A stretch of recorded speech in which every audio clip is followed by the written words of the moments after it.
ॐ गुरुर्ब्रह्मा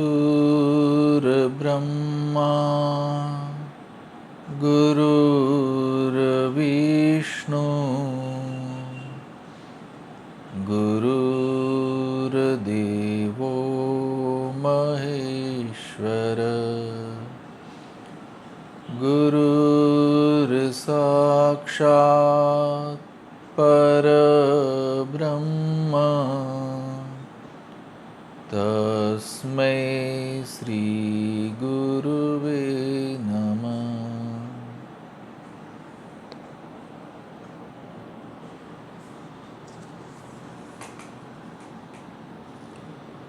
पवित्र ग्रंथ आध्यात्मिक सत्य का पठन चल रहा है। आज नवरात्रि अनुष्ठान का चौथा दिन है, तो कल तक जो पठन किया था उससे आगे पठन करते हैं।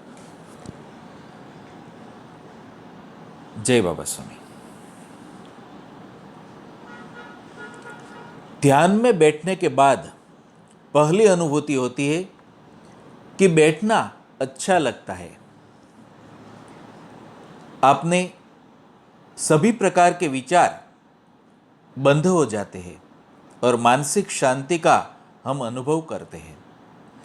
हमें एक प्रकार का मानसिक संतुलन प्राप्त होता है, जिससे हम मानसिक रूप से संतुलित अनुभव करते हैं। मानसिक संतुलन के प्रभाव से सहस्त्रार से एक विशिष्ट प्रकार का स्राव बहने लगता है और वह स्राव हमें शारीरिक संतुलन करता है, जिससे हमें स्वास्थ्य लाभ होता है। हमारे इस मानसिक संतुलन का प्रभाव हमारे कार्यों पर पड़ता है। हमारे से संतुलित स्थिति में कार्य होने लगते हैं। संतुलित व्यक्ति के द्वारा किए गए प्रयास संतुलित होते हैं और परिणाम सकारात्मक आता है और व्यक्ति अपने जीवन में सफल होता है। यह सब हमें संतुलित आत्माओं के सानिध्य में केवल 30 मिनट नियमित रहने से प्राप्त होता है। समर्पण ध्यान अनुभूतियों पर आधारित है। आप इसमें जैसे जैसे प्रगति करते हैं, वैसे वैसे आपको अनुभूतियां होना शुरू हो जाता है। सर्वप्रथम शरीर में चैतन्य की ठंडी लहरियां महसूस होती है। शरीर के चक्रों पर, ऊर्जा स्थानों पर स्पंदन महसूस होते हैं और आगे जाने पर आपने जिसे गुरु माना है उस गुरु के दर्शन प्राप्त हो जाते हैं। आपने जिसे भगवान माना है उस भगवान के दर्शन हो जाते हैं। किसी को प्रकाश दिखता है, किसी को ज्योति दिखती है। आज्ञा चक्र के ऊपर प्रगति होने पर साधक की दिखने की प्रक्रिया बंद होती है और उसकी भीतर की यात्रा प्रारंभ होती है। साधक को गुलाब की खुशबू आने लगती है। साधक को चंदन की खुशबू आने लगती है। साधक को घंटा नाद सुनाई आने लगता है। साधक को शंखनाद सुनाई देता है। खाली टेलीफोन के खंभे को कान लगाने पर जिस प्रकार का नाद सुनाई देता है, ठीक इसी प्रकार से साधक को ब्रह्मनाद सुनाई देता है। उस ब्रह्मनाद के आनंद का वर्णन ही नहीं किया जा सकता है। बस उसी को सुनते रहो ऐसा लगता है। हम बस उसमें खो जाते हैं। फिर धीरे धीरे आपका अस्तित्व प्रकृति के अस्तित्व में विलीन होने लग जाता है। आप मैं से वो हो जाते हो। आप मानव से महामानव हो जाते हो। आप खाली हो जाते हो। आपके भीतर से परमात्मा की शक्ति बहने लग जाती है। आप उस शक्ति के माध्यम बन जाते हो। आपके मैं का अस्तित्व संपूर्ण विलीन हो जाता है। आप परमात्मा के माध्यम बन जाते हो। आपके भीतर का धर्म जागृत हो जाता है। क्या जीवन में करना चाहिए और क्या जीवन में नहीं करना चाहिए, इसका समग्र ज्ञान आपको होने लगता है। आप आपके ही गुरु हो जाते हो। इसके बाद सद्गुरु का अपना उद्देश्य संपूर्ण हो जाता है। फिर आपका अकेले का सफर शुरू होता है।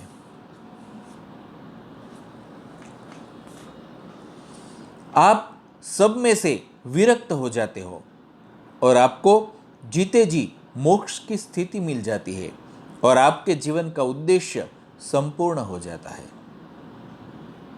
समर्पण ध्यान में सद्गुरु के सानिध्य में परमात्मा तक पहुंचना होता है, यानी सद्गुरु का सानिध्य महत्वपूर्ण है। सद्गुरु के सानिध्य के लिए सद्गुरु से पक्का संबंध आवश्यक है। सद्गुरु से पक्के संबंध के लिए सद्गुरु के प्रति अपना संपूर्ण विश्वास के साथ किया गया समर्पण आवश्यक होता है। संपूर्ण विश्वास से ही संपूर्ण समर्पण प्राप्त किया जा सकता है, यानी सब कुछ संपूर्ण विश्वास से झुकने पर ही निर्भर है, क्योंकि झुककर हम हमारे ही आत्मा को सशक्त करते हैं। आत्मा जितनी सशक्त होगी उतना ही उसका मार्गदर्शन सही प्राप्त होगा। आत्मा ही मार्गदर्शन करेगी। आत्मा का मार्गदर्शन परमात्मा का मार्गदर्शन है। परमात्मा के मार्गदर्शन में परमात्मा द्वारा दिया गया जीवन हम जी पाएंगे और सुखी होंगे। परमात्मा मंजिल है, जीवन उस तक पहुंचने की दूरी है और यह शरीर उस दूरी को कम करने का साधन है। यह शरीर वाहन है और सद्गुरु मार्ग है। बिना शरीर के ईश्वर प्राप्ति नहीं हो सकती है। समर्पण ध्यान ईश्वर प्राप्ति का मार्ग है, बाकी सब तो जीवन में ऐसे ही प्राप्त हो जाता है। समर्पण ध्यान पढ़ने का नहीं, करने का है। सिर्फ आपको करने की प्रेरणा मिले, इसीलिए इतना लिखा गया है। समर्पण ध्यान आज की परिस्थिति के अनुसार है, वर्तमान की ध्यान पद्धति है।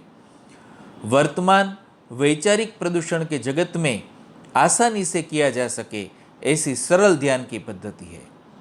वर्तमान की होने के कारण आसानी से अपनाई जा सकती है। अपनाकर अनुभव करें।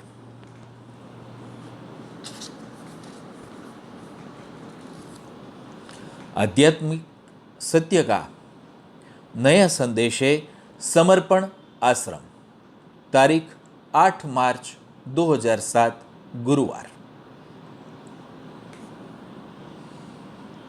मनुष्य का शरीर आया तो साथ साथ शरीर का अहंकार भी आता है। किसी को ज्ञान का अहंकार, किसी को धन का अहंकार, किसी को गरीबी का अहंकार, किसी को रूप का अहंकार होता है, किसी को पद का अहंकार होता है। समाज आपके अहंकार को और बल प्रदान करता है और आपके अहंकार को बढ़ाकर आपसे काम करा लेता है, आपका उपयोग कर लेता है। मैं के अहंकार के जाल में आप फंस जाने के बाद भी आपको इसका पता कभी भी नहीं चलता है। यह मैं का अहंकार आपके जीवन में आपके अंत तक बना रहता है। यह मैं का अहंकार ही हमें परमात्मा तक पहुंचने नहीं देता है। यह हमारे शरीर की सबसे बड़ी बाधा है। यह अहंकार सदैव शरीर का बोध कराता है। आध्यात्मिक प्रगति तो आत्मा का ज्ञान है, यानी शरीर और शरीर से चिपका हुआ मैं का अहंकार नहीं छूटता। आध्यात्मिक प्रगति कभी संभव ही नहीं है। मैं के अहंकार के साथ आप कहाँ रहे, किसके साथ रहे, कोई मायना नहीं है, क्योंकि आप कहीं भी रहे, किसी के भी सानिध्य में रहेंगे तो अकेले ही, क्योंकि मैं के साथ रहे आपका रहना न रहना एक सरीखा है, बेकार है। मैं का अहंकार रूपी जहर जब तक शरीर रूपी कुंभ में है, कितना भी अमृत कुंभ में डालो सब बेकार है, क्योंकि सब अमृत आपके कुंभ में जाकर जहर ही बन जाएगा। जब तक यह मैं का जहर बाहर नहीं निकलता सब बेकार है। शरीर रूपी कुंभ जब तक संपूर्ण कहीं झुकता नहीं है, तब तक इस शरीर में छुपा हुआ मैं का जहर बाहर नहीं आएगा। आपकी बुद्धि आपको आसानी से झुकने नहीं देगी। वह तर्क करेगी, न झुकने के कारण बताएगी, गलत मार्गदर्शन करेगी। आवश्यकता एक ऐसे स्थान की है जहां आपके अहंकार को बढ़ावा न मिले, ऐसा वातावरण हो। आप आपके अहंकार के बिना एक सामान्य मनुष्य बनकर रह सके। उस स्थान पर आवश्यक है आप आपके अहंकार को दूर करने का प्रयास करें। आप आपके अहंकार के साथ, आपके अलग व्यक्तित्व के साथ, अपनी पसंद के साथ तो दुनिया में रहते ही हैं। एक ऐसी जगह हो जहां आप नियमों तहत, अनुशासन के तहत अपनी पसंद, अपना रहन सहन, अपने खान पान के बिना एक सामान्य मनुष्य बनकर रह सके, जहाँ के वातावरण में आप अपने आप को ढाल सके। ऐसा कोई स्थान अगर आपको आपके जीवन में मिलता है तो ही आप आपके अहंकार को गिरा सकते हैं। ऐसा स्थान समर्पण आश्रम है। आप जीवन भर शरीर को सुख देते आए हो, आत्मा को सुख देने का कभी प्रयास नहीं किया। यहाँ पर आत्मा का सुख अनुभव कर सकते हो। आत्मा का सुख प्राप्त करने के लिए आपको यहाँ कोई कीमत नहीं चुकानी है, बस शारीरिक सुखों का त्याग करना है। शरीर के सुखों की कोई सीमा नहीं है और शरीर सुख से आत्मा का सुख नहीं मिल सकता है। अपनी आदतों पर अंकुश लगाना होगा, अपने खान पान पर अंकुश लगाना होगा, अपने विचारों पर अंकुश लगाना होगा, अपने मैं के अहंकार पर अंकुश लगाना होगा। यह करने में आप सफल होते हो तो समर्पण आश्रम आपके लिए एक उपयुक्त स्थान है। अपने शरीर रूपी वाहन को इस आश्रम रूपी गैरेज में साल में एक बार अवश्य लाइए। आश्रम के नियमों का सख्ती के साथ आत्म अनुशासित होकर पालन कीजिए। इन नियमों का सम्मान कर आप अपने अंदर के मैं के अहंकार पर नियंत्रण कर रहे हैं। यह प्रत्येक को स्वयं ही करना होगा। जितना करोगे आपको उतना फायदा होगा। आश्रम गुरुदेव का पवित्र स्थान है। यहाँ पर गुरु शक्तियों का वास है। यहाँ पर सामूहिक शक्ति विद्यमान है। यह भाव लाने में आप जितने सफल होंगे, आपका अहंकार उतना ही कम होगा। यह गुरुदेव का स्थान है। यहाँ के नियम गुरुदेव के नियम है, ऐसा भाव लाइए।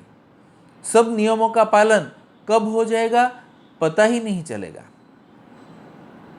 आश्रम के नियमों की भट्ठी में अपने आप को झोंक दीजिए। आपका अहंकार कहाँ चला गया पता भी नहीं चलेगा। जो भी मिलता है वह गुरुदेव का प्रसाद समझकर ग्रहण कीजिए। ऐसा करने से आपकी लपलपाती जुबान पर नियंत्रण हो जाएगा।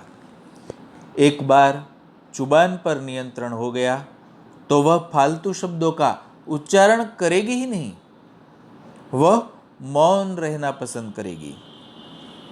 मौन रहने से आपकी ऊर्जा शक्ति संग्रह होगी और उससे आत्मशक्ति विकसित होगी। हम जितनी बात करते हैं हमारा चित्त उतना ही बाहर जाता है। जितना बाहर जाता है उतना वह कमजोर होता है। मौन व्रत का सफेद स्कार्फ आप सिर पर बांधे रखें, तब तक आपसे कोई बात करेगा ही नहीं। कम बात करके और धीरे बात करके आपकी ऊर्जा बच सकती है, तो ज़्यादा बात करने की और जोर से बात करने की क्या आवश्यकता है। स्वनियंत्रण एवं स्वयं अनुशासन लाने के लिए समर्पण आश्रम यह एक उपयुक्त स्थान है। लेकिन यह उपयुक्त स्थान मानना होगा और यह आप तब तक नहीं मान सकते जब तक आपका संपूर्ण समर्पण नहीं होता। समर्पण एक शब्द में सारे जीवन का रहस्य छुपा हुआ है। अपने जीवन के नियंत्रण को संपूर्णतः सद्गुरु के माध्यम से परमात्मा को सौंप देना समर्पण है। समर्पण कर देने के बाद स्वयं का अलग अस्तित्व ही नहीं रह जाता, तो फिर मैं और मेरा शरीर ये भाव ही समाप्त हो जाएंगे। समर्पण आश्रम में कम समय के लिए आओ, लेकिन जितने समय के लिए आओ आत्मा बनकर आओ। अपने शरीर के भाव को छोड़कर आओ, तभी यहाँ आना सार्थक है। अगर ऐसा करने में आप सफल हो तो आश्रम आपके जीवन में एक बड़ी तब्दीली ला सकता है। आप शरीर के प्रभाव से निकलकर आत्मा के प्रभाव में चले जाएंगे। आप पर आपके मैं का नहीं, वो का नियंत्रण हो जाएगा। आप आश्रम में कितनी बार रहे, आप कितने समय रहे, उसको कोई मायना नहीं है। मायना है आप शरीर के साथ रहे या आत्मा के साथ रहे, उसे मायना है। यहाँ पर दैविक शक्तियों का वास है। बस आवश्यकता है आप आपकी ग्रहण करने की शक्ति को विकसित कीजिए, तो यहाँ आपको प्रत्येक दिन नई अनुभूति आएगी। अनुभूति आत्मा का पवित्र भाव है।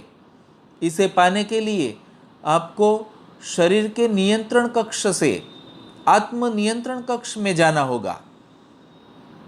आपको यहाँ एक साधक नंबर दिया जाएगा।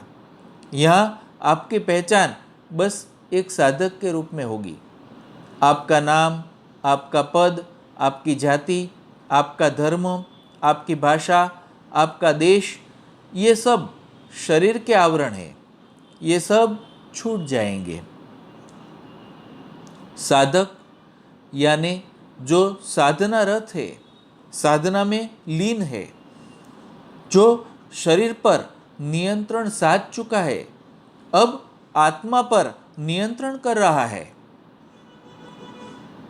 एक साधक जो एक पवित्र शुद्ध आत्मस्वरूप है, जिसका मैं का कोई अस्तित्व नहीं है, जो पूर्णतः आत्मा बन गया है, जो अपने ही आत्मा के आनंद में मग्न है, ऐसा साधक बनकर आपको आश्रम में रहना चाहिए। आश्रम के नियमों का, आचार संहिता का सम्मान सद्गुरु का सम्मान है, क्योंकि आश्रम श्री गुरु धाम होता है। श्री गुरु धाम वह स्थान होता है जहाँ गुरुदेव की सामूहिक शक्ति वास करती है।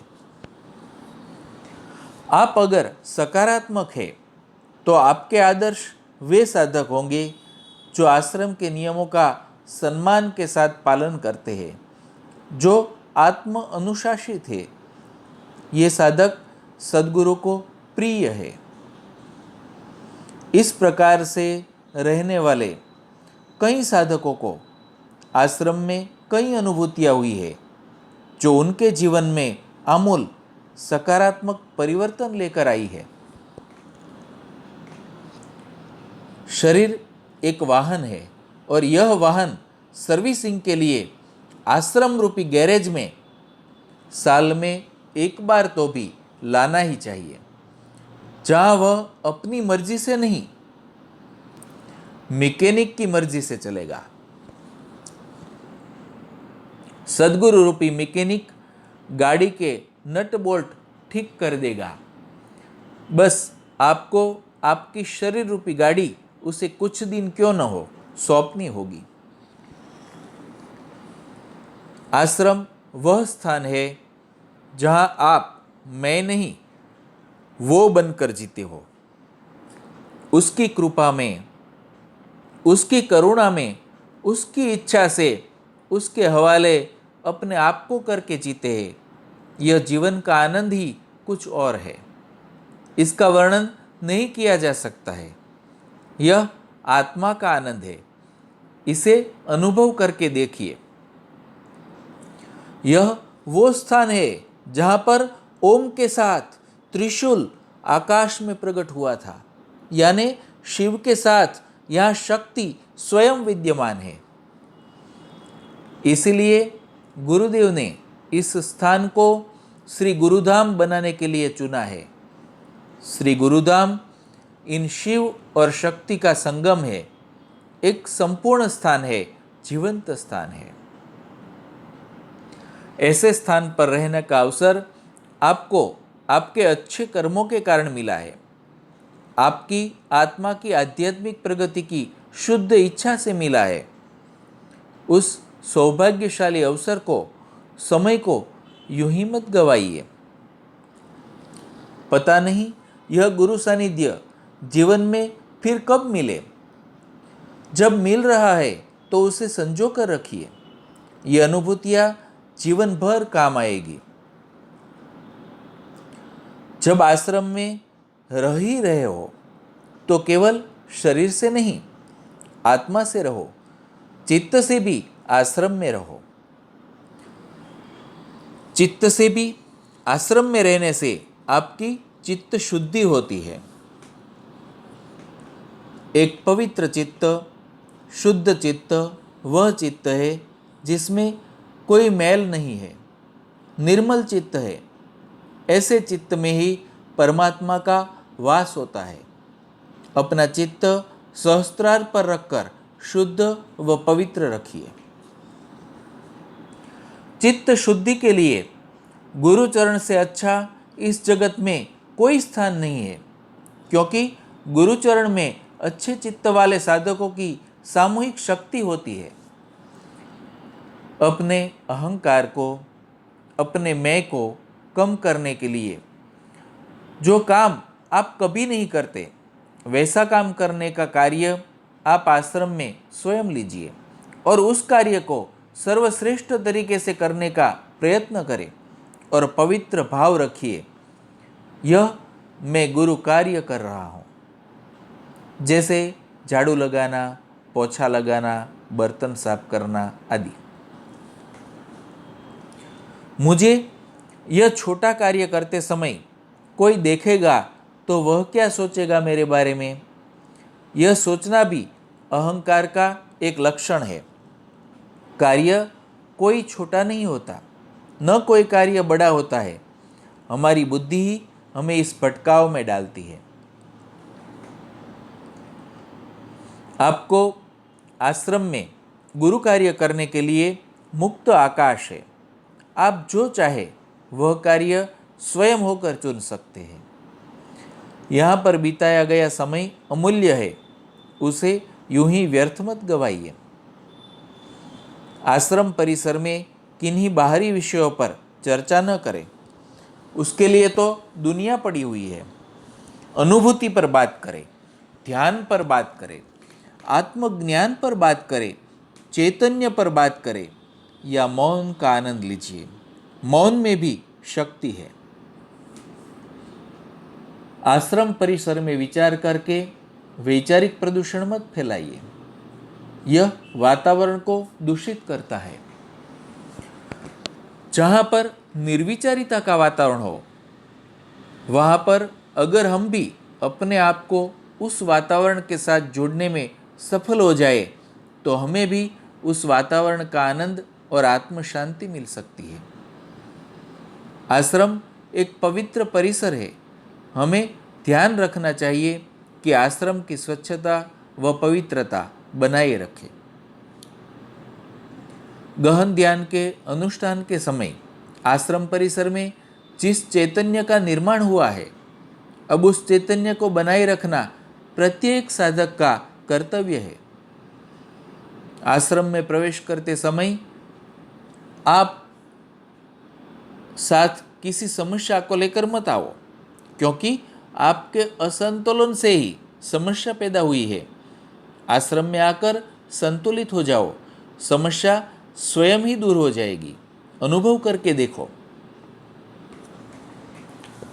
अगर हम आश्रम में समस्या लेकर आएंगे तो हो सकता है यहाँ के पवित्र वातावरण में रहने के कारण आपकी समस्या दूर हो जाएगी, पर बाहर जाकर फिर आप दूसरी समस्या खड़ी कर लोगे, क्योंकि समस्या की जड़ तो आपके भीतर ही है।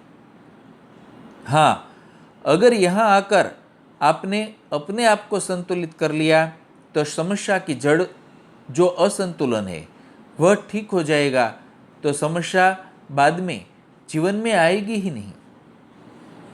और आप में आत्मविश्वास भी आ जाएगा कि आपने आपकी समस्या दूर कर ली। आप आश्रम आते समय ही चित्त शांत करके आओ। चित्त शांत रखकर रहो और चित्त शांत रखकर जाओ। जाते समय भी हड़बड़ मत करो, तभी यहाँ प्राप्त संतुलन आप साथ ले जा पाओगे। आश्रम में आने के बाद अपने जीवन की कोई एक आदत जो बुरी है लेकिन आप नहीं छोड़ पा रहे हैं, वह छोड़ने का निश्चय करो और यहाँ वह समर्पित करके जाओ। परमात्मा को पाने के लिए हमें अपने मूल स्वरूप में जाना होगा। परमात्मा ने हमें केवल इंसान बनाया है, सर्वप्रथम हमें इंसान बनना होगा। इंसान बनोगे तो ही इंसानियत जागृत होगी, और इंसानियत जागृत होगी तो ही प्रेम जागृत होगा। जितना प्रेम का निर्माण होगा, आपका दायरा व्यापक होते जाएगा, और दायरा जितना व्यापक होगा, आपका अस्तित्व कम होते जाएगा। हमको हमारे अस्तित्व को परमात्मा के अस्तित्व में विलीन करना है, और यही समर्पण ध्यान का उद्देश्य है। इस आश्रम के स्थान का चुनाव 2000 में स्वयं गुरु शक्तियों ने किया है, और उसी समय उसका संकेत आकाश में ओम प्रकट करके दिखा दिया था। तब केवल उस ध्यान में 20 साधक ही शामिल हुए थे। वहाँ पर पहला संकट मिला था। हम किसी प्रकार का कार्य करते हैं तो यह करने की क्रिया सूर्य नाड़ी से होती है, और उस परिणाम स्वरूप अहंकार का निर्माण होता है, और उस अहंकार को कम करने के लिए आवश्यक है हम कुछ समय कुछ न करें, अपने स्वाभाविक रूप में रहे। ध्यान करना यानी स्वयं कुछ न करना है। अपने स्वयं के अस्तित्व को उस विश्व चेतना पर पूर्णतः छोड़कर उसकी की गई करुणा की अनुभूति करना ही ध्यान है। ध्यान करने के लिए एक उपयुक्त वातावरण की आवश्यकता होती है। ऐसा वातावरण आश्रम है। आसपास कोई गांव, कोई घर नहीं है। आसपास कोई बस्ती न होने के कारण वातावरण में कोई विचार ही नहीं है। वातावरण में कोई विचार न होने से एक शांत वातावरण रहता है, और प्रकृति से जुड़ने में उपयुक्त वातावरण रहता है। आप भी उसमें चुपचाप शामिल होइए और चुपचाप निकल जाइए, वहाँ के वातावरण न हिलाते हुए। एक निश्चित स्थान पर एक निश्चित पद्धति से अगर साधना की जाए तो उस स्थान पर उस साधना का आभा मंडल बन जाता है, और वही साधना उस स्थान पर करनी नहीं पड़ती, बस हो जाती है। जिस प्रकार तेज पानी के बहाव में बहने के लिए कोई प्रयत्न नहीं करना पड़ता है, पानी का बहाव खुद बहा कर ले जाता है।